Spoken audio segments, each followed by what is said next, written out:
Many years ago, the brave armies of Greece and Troy were locked in a long, bitter war.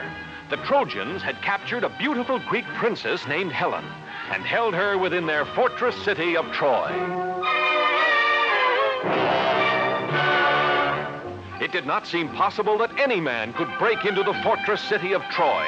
For days, weeks, months, the Greek soldiers from their camp on a beach near the city assaulted the walls of Troy, but they were always beaten back.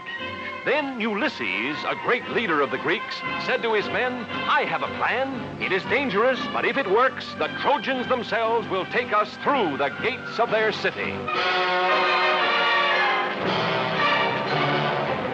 At the order of Ulysses, the Greek soldiers set to work cutting down huge trees, making the wood into planks.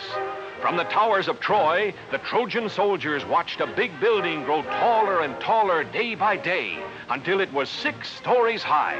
And when the Greeks pulled away all the work ladders and scaffolds, there stood a huge wooden horse, 80 feet tall.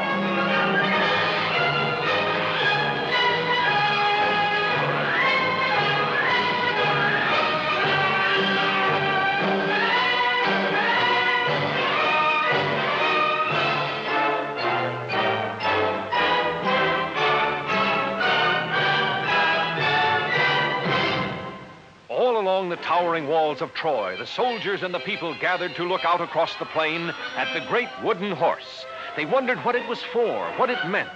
The Trojans did not know that Ulysses and 5 Greek soldiers lay hidden in a dark, secret passage inside the wooden horse.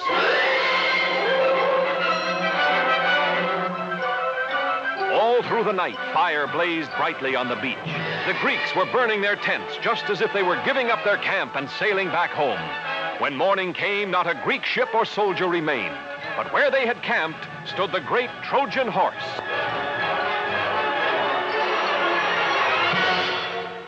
The Trojan people poured out of the city to the beach so they could look more closely at the victory over the Greeks. The Princess Cassandra, daughter of the king of the Trojans, warned her people of this Greek gift, but no one would listen. The Trojans decided to pull the great horse inside the walls, into the city of Troy itself.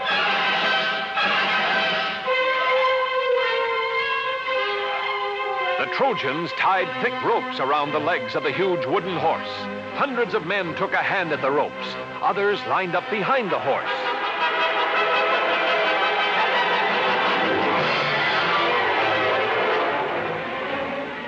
Whooping and hollering, laughing at the Greeks who had never been able to scale the towering walls of Troy, the Trojans tugged and pushed and pulled the huge wooden horse slowly from the beach, over the plains, and through the gates of Troy.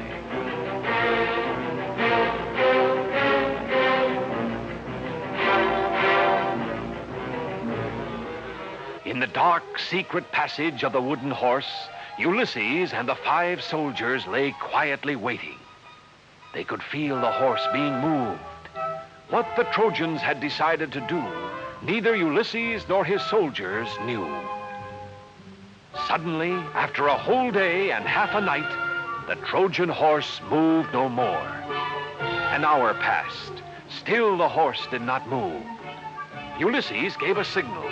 The soldiers felt their way silently down the dark, secret passage, following Ulysses. Cautiously, he opened the trapdoor. Just as he hoped, the Trojans had brought the horse inside the walls of Troy. The city was sleeping now, and the walls were unguarded. Ulysses drew his sword. He ordered the soldiers to follow, and he dashed for the main gates of the city. The Greek soldiers quickly tied the sleeping Trojan guards, while Ulysses scampered up the sentry tower.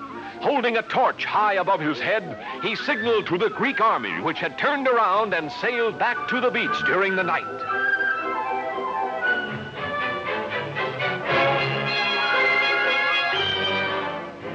And even as Ulysses and his men opened the gates of Troy, the Greek army was marching across the plain.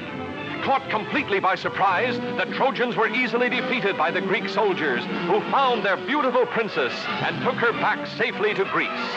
And brave Ulysses was named the greatest of the Greek heroes.